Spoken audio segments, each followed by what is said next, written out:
Hello, my dear students.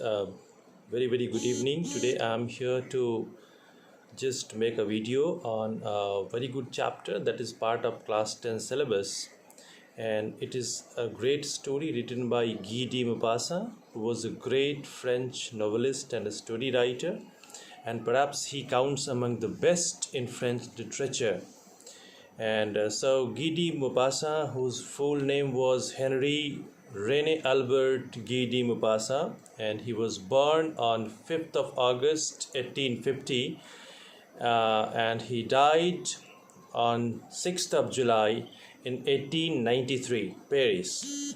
So he was a naturalist, a short story writer, and he also wrote novels, and he is considered one of the greatest figures of French literature. So let us talk about the story written by him, that is The Necklace. Necklace is a beautiful story that throws light in a great way on the character of Matilda, who is a very beautiful girl born in a lower middle class family, and she is not fortunate enough to marry a rich man, and so she is always sad and always aspiring all the riches of the world. She is very pretty, and she is a young lady and born in the family of clerks, and so she was married to a petty clerk who works in the office of the Board of Education. And since she was having no dowry to marry a rich man, so she was simply very unhappy. She suffers incessantly, and feeling herself born for all delicacies and luxuries of life. Okay, and she acutely suffers from this poverty and the shabby walls of her apartment and the worn chairs that makes her feel tortured and anger her. So she always keeps thinking about the exquisite food that lies on the table of the rich, the way they live, the kind of dishes they use, the kind of dresses they have, the kind of lifestyle they can afford. All these things she keeps thinking just all the time. And in this story we find that the girl is very unhappy all the time. Her husband, he's a poor man, he's a clerk, but he is just willing to keep her happy, and so he just tries everything that he can. So one day he comes from the office in a very happy mood with a letter that he has got an invitation to attend a party thrown by the minister of the same department he was working in. And he thinks that Matilda, who hardly gets a chance to get out, and she will really rejoice at this opportunity to go out. But to his utter surprise, when he gives that letter to Matilda and she opens it, she starts crying and sobbing, and he is shocked that what had happened to her.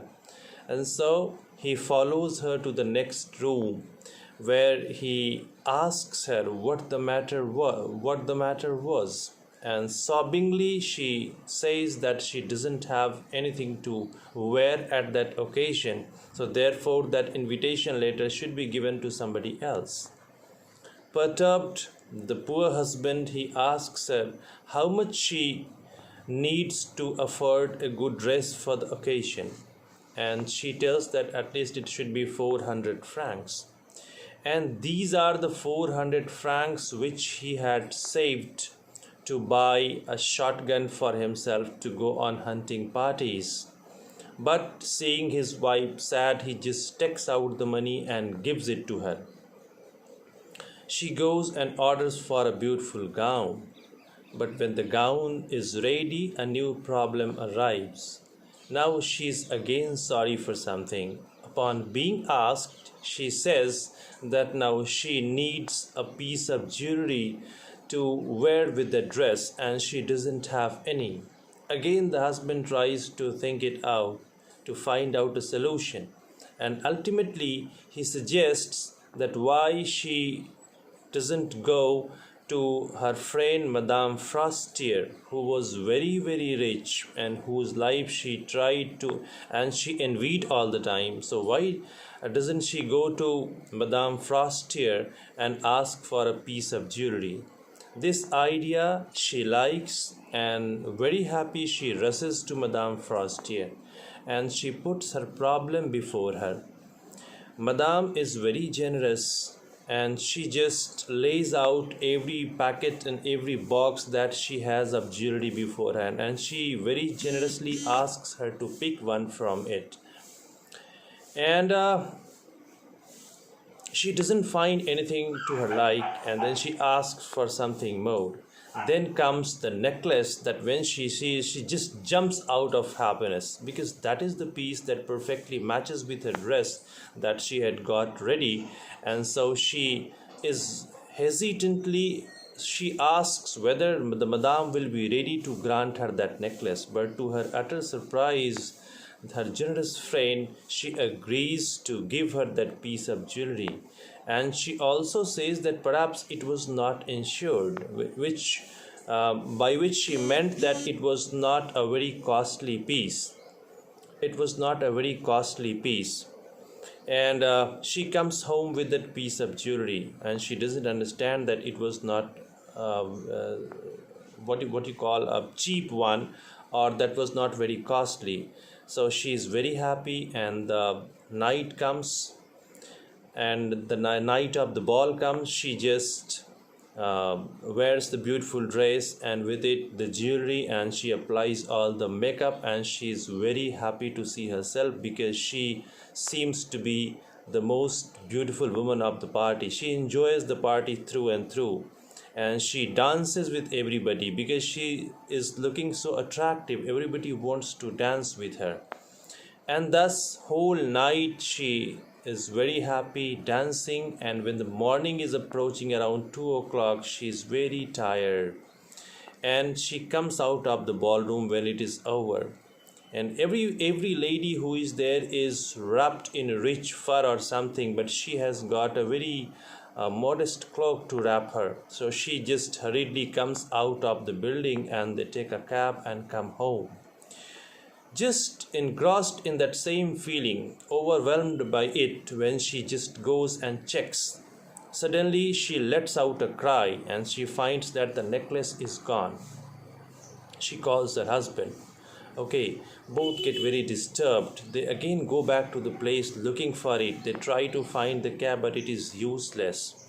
They give an advertisement in the local newspaper, and by the time she buys time from her friend that she would return, that perhaps there was something wrong with the fitting of the necklace and it was being repaired.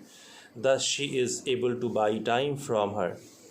And after 1 week, when they don't find it anywhere, all the advertisements and all the efforts to find it out go in vain. Finally, they, in a very sad state, decide to buy a new one, which is exactly similar to that. They keep looking for it everywhere in Paris, every good jewelry store.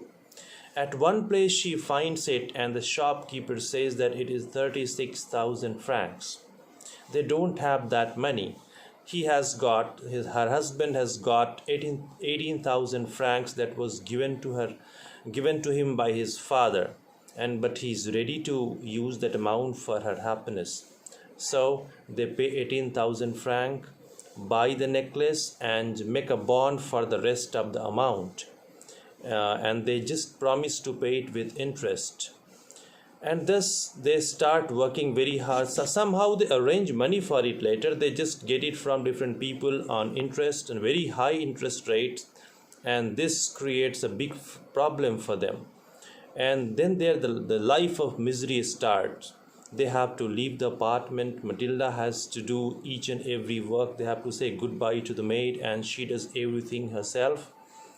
And her poor husband, he has to just do 2 jobs at a time. One he does at the Ministry of Education or something, and then he works overtime to keep accounts at some other firms. Thus he just earns each and every penny, and they just pay it, and they just pay the whole amount off. but it takes very long, 10 long years. By the time the life of hardship has taken a toll on both. And Matilda, you cannot recognize by looking at her because she has changed a lot. She has been saving each and every penny. She has been doing each and every work for herself. She has been bringing water also. She has been fighting and bargaining with the vendors and the grocers to just save every penny she can. So that hard life, it tells upon her, and she doesn't look that beautiful anymore. She looks to be a kind of harsh woman, an ordinary looking woman. But at the end of 10 years, they are successfully capable of paying off each and every penny. So one day after the whole affair is over, when they have paid off their debt, she is just having a walk in a park quite close to her apartment, poorly furnished apartment, when she just happens to run across her old friend Madame Frostier. She is fresh, she is as beautiful as she was, and she just walking around with a beautiful child. But Matilda has changed in such a big way that her friend Madame Frostier doesn't recognize her. So just Matilda walks up to her and asks her if she had recognized her, and she replies in negative. Then Matilda introduces her, and she's astonished to change Madame Loisel or Matilda change in such a big way. And Matilda says that it was just because of her. And she is surprised to hear the answer. When she asks, she just tells the whole story. Hearing the whole story, Madame Frostier is simply frightened. She just says, "For that necklace you did all these things? Didn't I tell you that even that was not insured? It means that was made of very cheap stone, okay, and that hardly cost 500 francs." And there the story ends. It's a very beautiful story. It throws light upon the character of Matilda, and a very good philosophy it brings into light, that if you are not happy with what you have, you can't be happier with more. And if you just keep aspiring for more and more, you will just lose so many pieces of joy in your life. So we should not be vain like Matilda. We should not be thinking of what we don't have. We should enjoy whatever we have. This is the real teaching of this story, and I hope you have liked this video. Thank you very much.